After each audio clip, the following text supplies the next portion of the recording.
Welcome to another pricing photography event, live event. I am live right now, and I can answer your questions. And those of you who hit me up on the replay, of course, I can answer your questions in the comments below. This channel is all about pricing your photography and making your photography a profitable business. And that is a big topic, a lot bigger than you might think. And there are a number of things that we can talk about here today. And I have a few questions that have come in.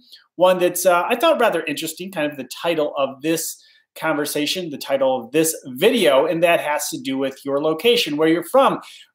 Ciprian, I believe that I've said that right, from Romania. I probably didn't say that right, but from Romania, had a couple questions for me. And I thought I would address them here. And of course, I will address some other questions that I've received from the past and during the past week.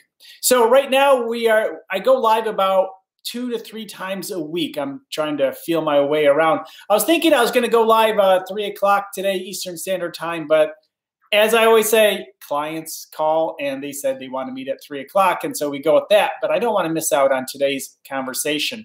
So again, 2-3 times a week, we're going to have conversations, and we do have conversations about pricing your photography, making it more profitable. And let's get into the question. And so one has to do with agency contracts, and I will get into that second. The first question I want to address is your local economy, where you're from, and pricing. And, you know, I give a lot of examples of prices on this show.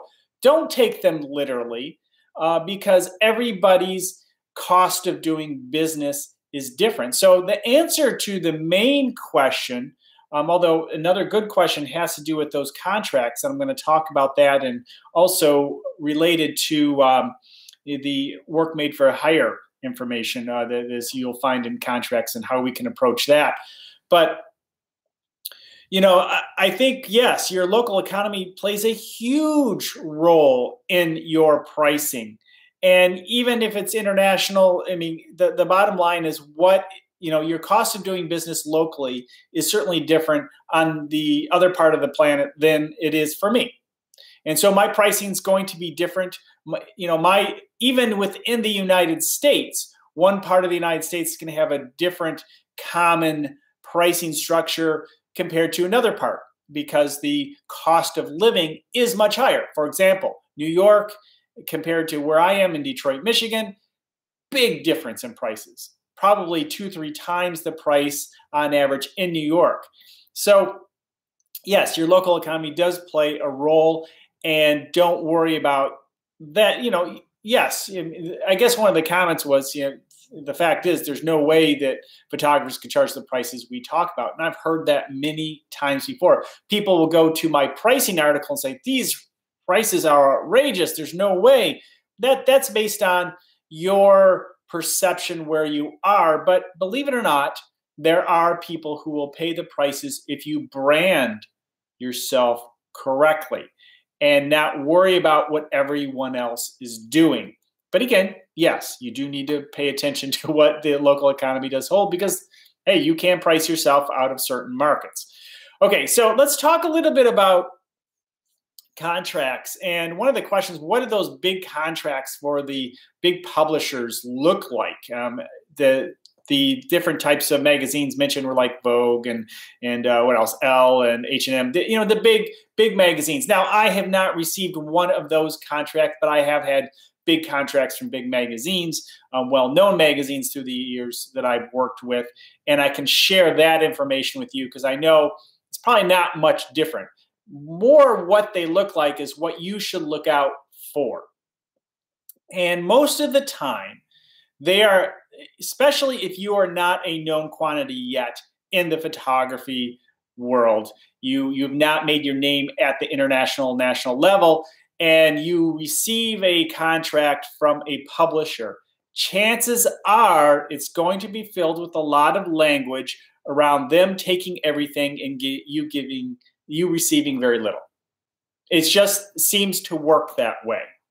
And you don't have to accept that. But you do have to pick your battles because there are times where, wow, if you worked for L magazine, it would be really helpful for your portfolio. If you worked for a couple bigger magazines, it could help you locally. In other words, look at the type of work I do for the big magazines, and I can do that for you locally. Sometimes you have to pick those battles. But let me approach this from the point of view of protecting yourself the best you can. And first, don't be afraid to challenge the contracts that are sent to you when it comes to magazines and publishers. There has been a gradual and a continual just push for publishers just to take everything. And as I mentioned before, that some even ad agencies will not only want to take everything, give you a little bit, work you really hard, but blame you if there's a problem. And I think that's horrible. And I've seen these contracts. They've been presented to me. And, you have to decide, is it worth it? What is the risk and the reward? So that's a big issue. So what you might want to look for are words like work made for hire. That is a big one. And that means that they're going to hire you temporarily. You have to use all your equipment. And when you're done, because here's the thing, it's a copyright thing. And once you're done, you've been hired by them because you're representing that company. They now own the copyrights and everything related to those photographs. And you have no right to them because you are their representative. They own the copyrights. And when you're done, you're fired. That's it. That's what work made for hire is about. It's a temporary hiring situation where they get all the benefits. You get paid for your time, but you don't get a 401k, you don't get health insurance, you don't get anything else.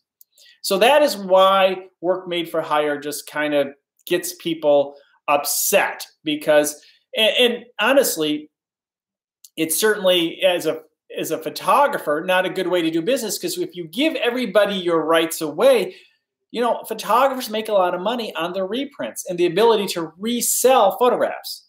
Now, if there's proprietary stuff that, you can't show or, the client doesn't want to show, I see that all the time here in Detroit. We have automotive stuff that, hey, nobody should see for a couple of years. I get that and I understand that. And I'm going to abide by those rules. And sometimes you can just say, look, what is the issue? For example, sometimes publishers, even local publishers, say, look, I've been burned by photographers. They take the pictures and then they sell them before we even go to print. And if I was a publisher, I would be upset about that too, honestly. So think about it from the publisher's end. That'll help you craft better language to work with them. So sometimes I'll ask, well, when are you publishing? Instead of taking all my rights, when are you publishing? And quite often, they'll say within, 3-4 months and say, okay, I'll make sure that you have first right of publication for a year. And that often makes them happy. And so you can in that way, after that year's time, or I will not resell to maybe your customers. Like, for example, if I photograph for Architectural Magazine, sometimes there are people who want to buy the pictures because they have cabinets in the photograph, or it's their sofa, or there's some kind of decoration that they have provided in that scene, and they want to use it for their advertising and their marketing, because it's a beautiful photograph. So the ability to resell those photographs is really important to those people, because I made note a number of years ago that I was making 6 times more from the reprints from my media shoots than I was from the actual assignment on average. The thing is, they give you these contracts, but give you very little. They want everything, but give you very little. Because look, publishers are stretched. We have to understand that. Publishers are stretched. So they don't have a lot of money and they're not offering photographers a lot. But then to turn around and want to take everything, they're just protecting themselves. So have the conversation. What kind of fees is something that's often asked? And within the United States, obviously, I can't tell you what the international fees are, and even the bigger magazines, because I assure you, Annie Leibovitz gets a different rate than other photographers and so forth. Obviously, your brand plays a role. There's a deal that is struck.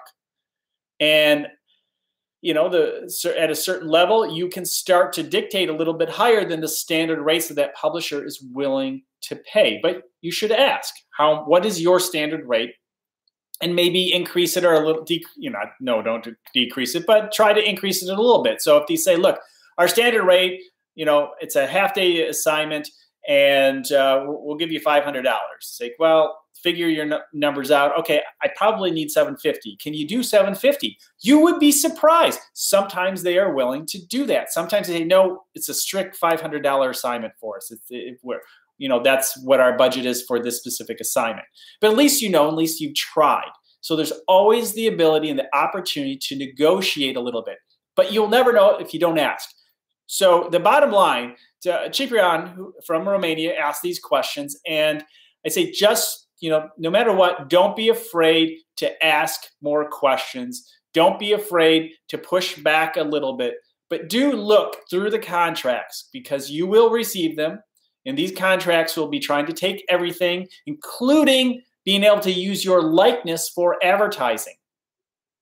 I mean, look, if someone pays you $750 to take some photographs and takes all the rights so you can't reprint them, and in some cases, I mean, they may allow it, but technically you're not supposed to put it in your portfolio because they own the rights to all the images. And not only that, you taking those photographs, they can now use your likeness for their own advertising, right? So look through that kind of stuff. Look for what they're trying to take. And the larger publishers are obviously much harder to negotiate with unless you have a big brand. Your name is Annie Leibovitz. You can negotiate. But locally, maybe regionally, you can have a little more clout, and you can say, look, what is your issue? And why is it that you need these things? And this is true with marketing too. So work made for hire is certainly certainly keywords that you need to look out for. Okay. So another question. Oh, this is a little bit different question. Insurance. How much insurance should I have? Well, I can't tell you how much insurance you should have, but here's some things you can consider.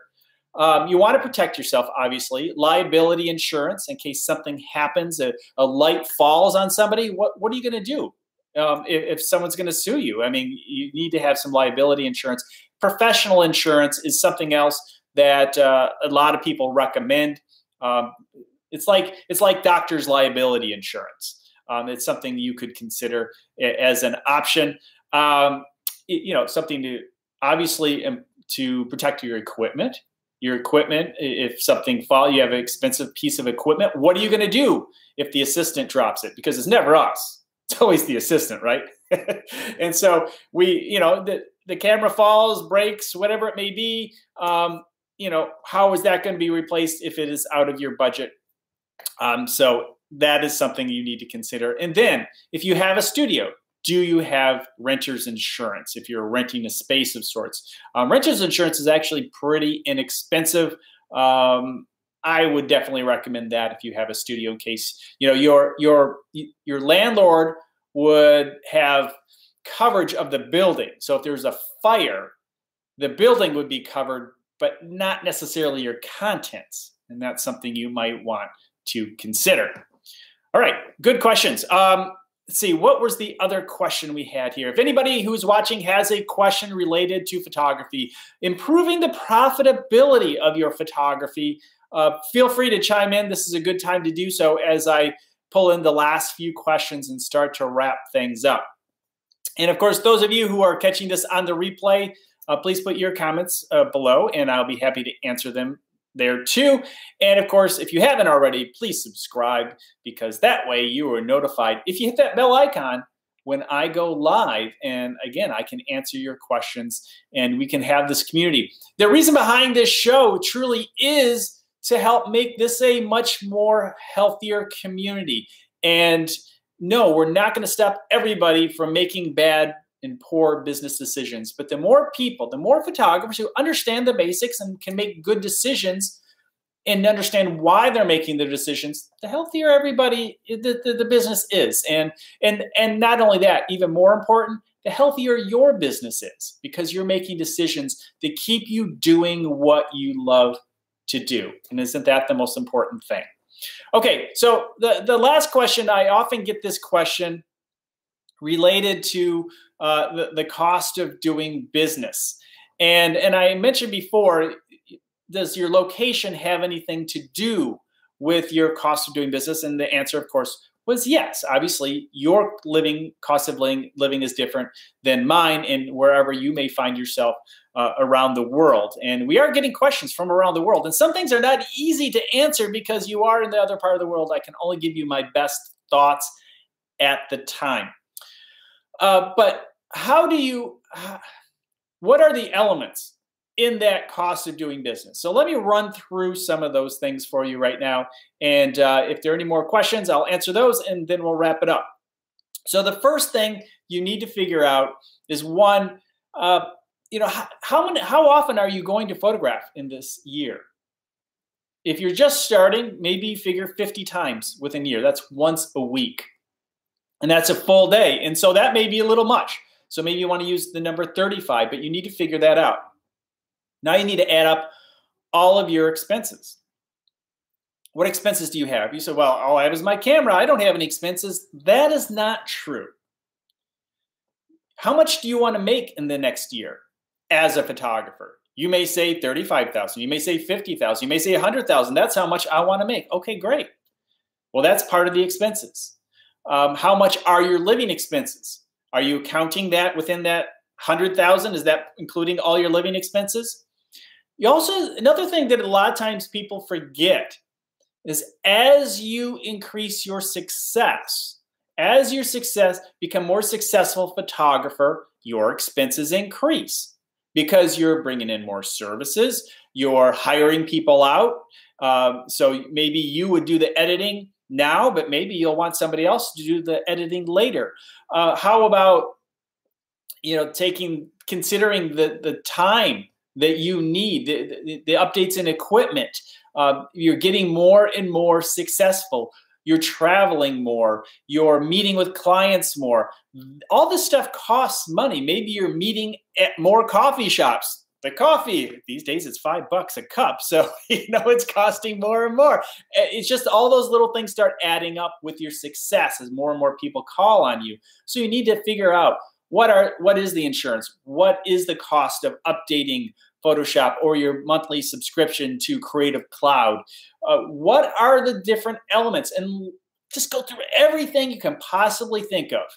And great. Oh, we got another question. Rex, we'll get to you in a sec. Just add up every single question you possibly can and then divide it by that number. So if it's 35, it's 50, or if it's 100, that is your cost of doing business day rate. And then you need to decide, wow, and the chances are it's a lot higher than you think.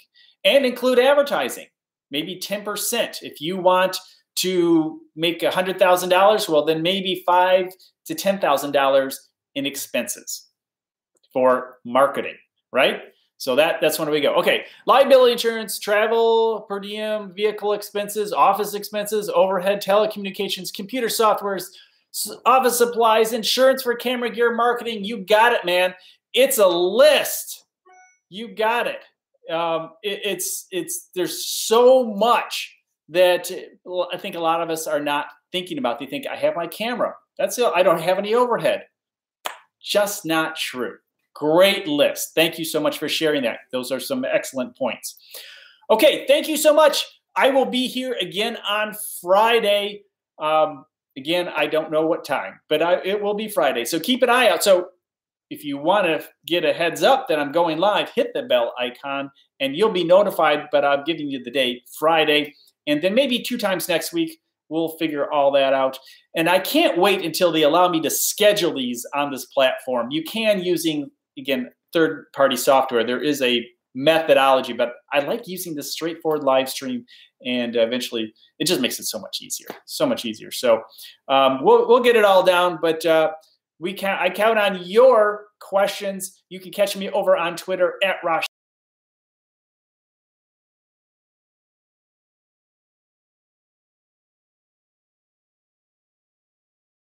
For participating, being here. We'll talk to you next time.